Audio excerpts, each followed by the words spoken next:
प्रभु यीशु ख्रीष्टको नाममा यहाँ सबैजनालाई अभिवादन अनि जय मसीह। तपाईँलाई विशेष स्वागत छ आजको यो छोटो वचनको समयमा। मैले विशेष गरेर यहाँहरूलाई केही उत्साह अनि मण्डलीमा केही सुधारको कुराहरू हुन्छ भन्ने अपेक्षा गर्दै यो छोटो वचन ल्याएको छु। अनि साँच्चै नै परमेश्वरको वचन चाहिँ शक्तिशाली छ प्रिय। अनि यसै कारणले गर्दाखेरि हामी यो वचनहरू सुन्दै गर्दाखेरि पक्कै पनि परमेश्वर हाम्रो जीवनमा हाम्रो मण्डलीमा ठुलो काम गर्नुहुनेछ म विश्वास गर्दछु।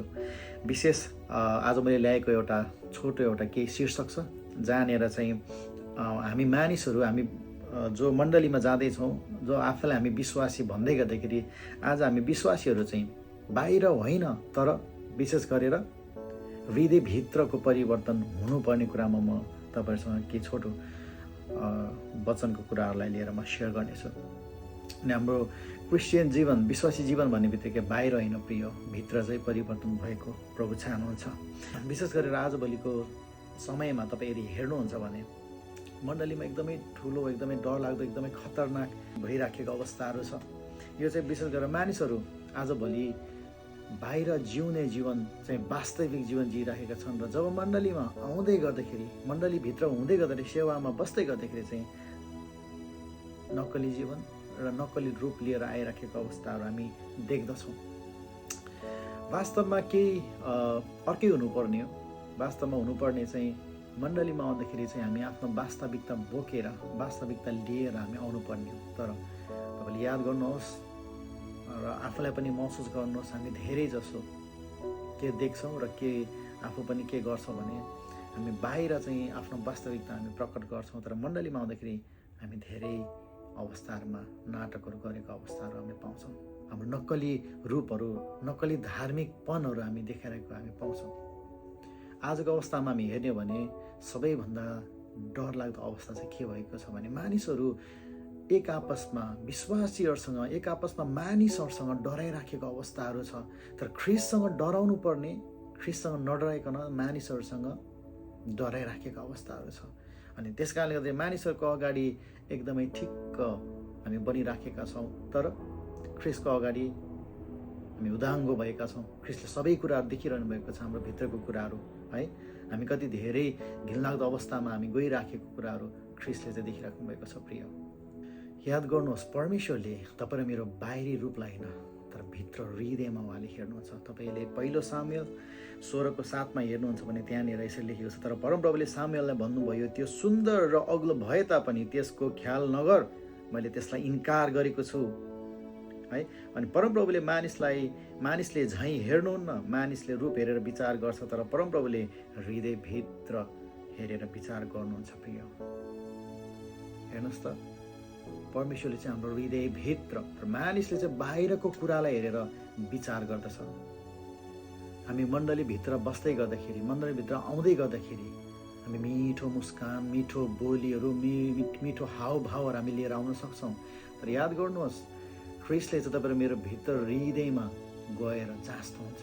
तपाईँ मेरो हृदयभित्र भएको प्रेम, तपाईँ मेरो हृदयभित्र भएको घमण्ड है, कपटको कुराहरू, ईर्ष्याको डाहाको कुराहरू अनि अरू धेरै पापको कुराहरू चाहिँ ख्रिस्टले भित्र हृदयमा गएर उहाँले जाँच गर्नुहुन्छ। विचार गर्नुहोस्, हामी बाहिर हेर्दै गर्दाखेरि एकदमै धेरै असल देखिन्छौँ होला है। एउटा फललाई विचार गर्नुहोस्, बाहिर एकदमै हेर्दाखेरि खाउँ लाग्ने, तर त्यो फल काटेर खाने बेलामा चाहिँ भित्र कुहिएको, भित्र किरा परेको भयो भने हामी के गर्छौँ? त्यसलाई हामी फ्याँकिदिन्छौँ। त्यो चाहिँ काम लाग्ने हुँदैन प्रिय हो। त्यस कारणले गर्दाखेरि हामी विश्वासीहरूको जीवनमा पनि कतिचोटि यो अवस्थाहरू आइराखेको अवस्थाहरू छ। हाम्रो जीवन हेर्दै गर्दाखेरि चाहिँ एकदमै राम्रो, एकदमै धेरै धार्मिकताले भरिएको जस्तो देखिन्छौँ, तर जब समय आउँछ, जब ख्रिस्टले हृदयभित्र गएर जाँच्नुहुन्छ नि प्रिय, अनि हाम्रो जीवन चाहिँ ख्रिस्टलाई अर्पणको लायकको हाम्रो जीवनहरू हुँदैन, ख्रिस्टलाई सुम्पनको लायकको हाम्रो जीवनहरू हुँदैन। हामीले विचार गर्नुपर्ने कुरा चाहिँ ख्रिस्टले बाहिर हालेलुया भन्दै, बाहिर प्रभुको महिमा गर्दै हिँडेको र भित्र हृदयमा चाहिँ कपट बोकेर, पाप स्वभावहरू बोकेर हिँडेको ख्रिस्टले चाहनुहुन्न। उहाँले त्यो पक्कै पनि मन पराउनुहुन्न। एउटा कुरा हामीले विचार गर्नुपर्ने पहिलो कुरा चाहिँ मानिसको अगाडि अथवा मानिससँग डराउने होइन तर ख्रिस्टसँग डराउने, परमेश्वरसँग डराउने विश्वासीहरू तपाईँ अनि म बन्नुपर्छ। हामी हितोपदेश 29 को 25तिर हेर्छौँ भने तपाईँले त्यहाँ पाउनुहुन्छ, मानिसको डर चाहिँ एउटा पासो जस्तै हो भन्छ प्रिय। मानिससँग डराउने चाहिँ फन्दामा पर्छ भनेर भन्छ, तर ख्रिस्टसँग डराउने, परमेश्वरसँग डराउने, परमेश्वरको डरमा रहने व्यक्ति चाहिँ सधैँभरि सुरक्षित रहन्छ भनेर भन्दछ वचनले हामीलाई। धेरै जस्तो विश्वासीहरू आजभोलि मण्डलीमा हेर्दै गर्दाखेरि मलाई फलानो व्यक्तिले, फलानो विश्वासीले के भन्छ होला, कसरी सोध्छ होला, मलाई कसरी हेर्छ होला, मेरो बारेमा के कुरा गर्छ होला, कसरी न्याय गर्छ होला भनेर हामी एकदमै धेरै डराएर उनीहरूको अगाडि हामी ठिक्क हुने जीवन, ठिक्क पार्ने जीवन हामी जिराखेका छौँ। र याद गर्नुहोस्, जसले जस्तो न्याय गरे पनि संसारमा अन्तको दिनमा न्याय गर्ने चाहिँ उही महान न्याय परमेश्वर हुनुहुन्छ, जसले तपाईँ र मेरो सबै कुराहरू, भित्रको सबै कुराहरू उहाँले उदाङ्गो पार्नुहुन्छ, उहाँले देख्नुहुन्छ प्रिय हो।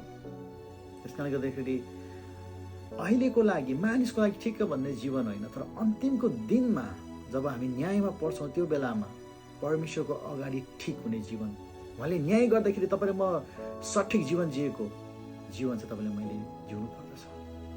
उदाहरणको लागि एउटा विद्यार्थीले जति पनि क्लासमा बस्दै गर्दाखेरि, जतिसुकै पनि टिचरले पढाउँदै गर्दाखेरि पनि एकदमै धेरै सुनेको जस्तो, एकदमै धेरै बुझेको जस्तो, जति एक्टिङ गरे पनि, जति धेरै उसले त्यो नाटकपन देखाए पनि प्रिय, जब अन्तिमको दिनमा उसको हातमा परीक्षाको पत्र पर्दछ अनि त्यसको उत्तरहरू उसलाई कतिका आउँछ आउँदैन भन्ने कुरामा त्यति बेला मात्रै थाहा हुन्छ त्यो विद्यार्थी कति धेरै पढेको, कति धेरै ज्ञानी, कति धेरै जानेको भन्ने कुरा त्यो बेला मात्रै थाहा हुन्छ। त्यसैले याद गर्नुहोस्, तपाईँ मेरो जीवनको परीक्षा चाहिँ मानिसहरूले होइन प्रिय, परमेश्वरले लिनुहुन्छ। तपाईँ मेरो जीवनको न्याय चाहिँ मानिसहरूले होइन, तर परमेश्वरले उहाँको समयमा उहाँले गर्नुहुन्छ। यस कारणले गर्दाखेरि हामी मानिसहरूसँग डराउने विश्वासी होइन, तर ख्रिस्टसँग डराउने विश्वासी बन्नु पर्दछ। अनि अर्को कुरा चाहिँ कपटी भन्ने कुरा, कपट भन्ने कुरा चाहिँ ख्रिस्टलाई सबैभन्दा मन नपर्ने एउटा पाप हो, जुन आज विश्वासीहरूमा धेरै मात्रामा हामी पाउँछौँ। आज हाम्रो जीवनहरूमा यो कुराहरू हामी धेरै पाउँछौँ प्रिय। आज ख्रिस्टले हामीलाई चेतावनी दिनुहुन्छ मत्तीको पुस्तकमा, जहाँनिर 23:27मा हामीलाई डर लाग्ने गरी उहाँले चेतावनी दिँदै हुनुहुन्छ कि तिमीहरू चाहिँ एकदमै लिपिएको, सेतो चुनले लिपिएको चिहान जस्तो, जब भित्र उघारेर हेरिन्छ भने भित्र चाहिँ तिमीहरू सडे गलेको हड्डीहरूले भरेका छौ भन्ने कुराहरू हामीलाई परमेश्वरले भन्दै हुनुहुन्छ, हामीलाई चेतावनी दिँदै हुन्छ। मण्डली परिवार, हामीले यो वचनमा हामी हेर्छौँ भने ख्रिस्टले एकदमै डर लाग्दो, एकदमै धेरै घृणा गरेर प्रयोग गरेको कठोर शब्द प्रयोग गरेर बोलिएको शब्द छ। कपटी व्यक्तिहरूको लागि, सदुकी फरिसीहरूको लागि बोलिएको शब्दहरू छ प्रिय। आज यो शब्द, यो चेतावनी तपाईँ र मेरो लागि पनि हुनसक्छ। आज मण्डलीमा आउँदै गर्दाखेरि तपाईँ मेरो हाउभाव कस्तो छ थाहा भएन, कति धेरै हामी मानिसको अगाडि एक्टिङ गर्छौँ थाहा भएन, तर ख्रिस्टलाई चाहिँ भित्रको कुरा सबै थाहा छ प्रिय। याद गर्नुहोस्, सायद आज हामी मण्डलीमा जाँदै गर्दा हामी एकदमै धेरै अति नै पवित्र देखिन्छ होला, अति नै धेरै धार्मिक देखिन्छ होला, तर हाम्रो कार्यस्थलमा, हामी काम गर्ने ठाउँहरूमा, हाम्रो घर परिवारमा, हाम्रो साथी सङ्गतमा, हाम्रो समाजमा तपाईँ र मेरो चाहिँ चरित्र कसरी बोलिराखेको छ, उनीहरूले हामीलाई कस्तो देखिरहेका छन् भन्ने कुरा चाहिँ अझ महत्त्वपूर्ण हुन्छ। हाम्रो आचरण, हाम्रो चरित्रले आज येशूलाई देखाइरहेको छ कि परसम्म जाँदा पनि मानिसहरूले हाम्रो जीवनमा ख्रिस्टलाई नदेखिराखेको अवस्थाहरू छ। मण्डलीमा जाँदै गर्दाखेरि आराधकहरूले याद गर्नुपर्ने कुराहरू, तपाईँहरू मिठो शब्द बोलेर प्रभुको आराधना गर्नुहुन्छ, हात उठाउँदै अरूलाई प्रशंसामा, स्तुति प्रशंसामा डोराउँदै गर्दाखेरि तपाईँहरू धेरै असल कुराहरू बोल्नुहुन्छ, तयार गर्नुहुन्छ, तर घरमा गएर कतै तपाईँले आफ्नो परिवारमा, आफ्नो इष्टमित्रमा, आफ्नो साथी सर्कलमा आफ्नो क्रोधहरू, आफ्नो रिसको कुराहरू तपाईँले देखाउँदै त हुनुहुन्न। आज कतिजनाले मण्डलीमा जाँदै गर्दाखेरि आफ्नो दुवै हातहरू उचालेर परमेश्वरलाई महिमा, परमेश्वरलाई प्रशंसा चढाउँदै गर्दाखेरि, त्यही हात लिएर घरमा जाँदै गर्दाखेरि कतै आफ्नो श्रीमतीलाई, आफ्नो श्रीमानमाथि ती हातहरू लगाउनु भएको त छैन। कतै त्यही हातले कति व्यक्तिहरूलाई तपाईँले दुखाउनु त भएको छैन। यदि गर्नुभएको छ भने यस्तो खालको कामहरू चाहिँ कपट हो प्रिय, जुन ख्रिस्टले मन पराउनुहुन्न। साँचो क्रिस्चियन जीवन, साँचो विश्वासी जीवन चाहिँ हाम्रो हृदयबाट प्रिय, हाम्रो हृदयबाट सुरु हुन्छ। तपाईँ र मेरो हृदयबाट सुरु हुन्छ, बाहिरबाट होइन, तर तपाईँ र मेरो हृदयबाट सुरु हुन्छ। हामी भजन सङ्ग्रह 51 को 6 हेर्छौँ भने त्यहाँ चाहिँ परमेश्वरले हाम्रो भित्रको सत्यतालाई, भित्रको रियालिटीलाई मन पराउनुहुन्छ भनेर लेखिएको छ प्रिय। अनि परमेश्वर तपाईँ र मेरो बाहिरको धार्मिक रूपभन्दा पनि भित्रको सत्यतालाई मन पराउने परमेश्वर हुनुहुन्छ। अनि साँचो परिवर्तन चाहिँ हाम्रो हृदयबाट सुरु हुन्छ।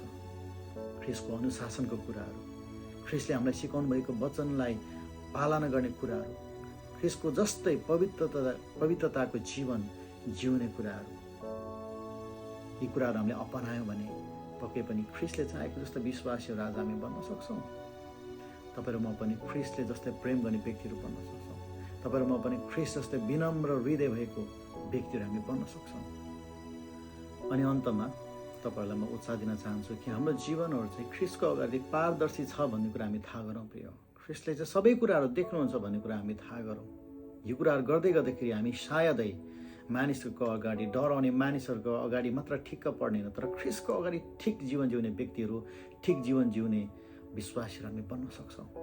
हामी याकुब 4:8 हामी हेर्छौँ भने त्यहाँनिर यसरी लेखिएको छ कि परमेश्वरको नजिक आओ र उहाँ तिमीहरूका नजिक आउनुहुनेछ। पापी हो, तिमीहरूका हात चोखा पार, दोमनका मानिस हो, तिमीहरूको हृदय शुद्ध पार।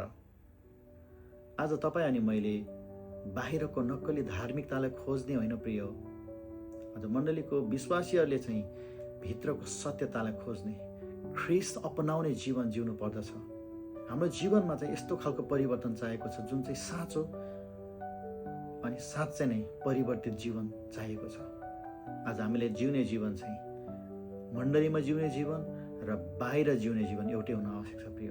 बाहिर अनि भित्र फरक फरक जीवन होइन। तर फेरि पनि आज वचनले चाहिँ हामीलाई के चेतावनी दिन्छ अथवा के उत्साह दिन्छ भने तपाईँ र मैले जिउने जीवन चाहिँ मण्डलीमा र बाहिर विभिन्न ठाउँमा हामी जहाँ पनि हुन्छौँ सबै ठाउँमा एकै प्रकारको जीवन जिउन आवश्यकता छ।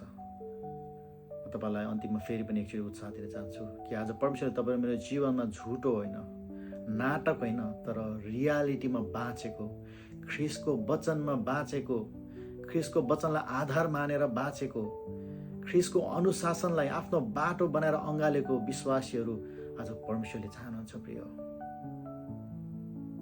आज कुन बाटो रोज्ने तपाईँ र मैले निर्णय गर्नुपर्दछ। अनि यो निर्णय गर्ने समय चाहिँ आज नै हो। यहाँ सबैजनालाई धेरै धन्यवाद। यहाँ सबैजनालाई परमेश्वरले धेरै मात्रामा आशीष दिनुभएको होस्। जय मसीह।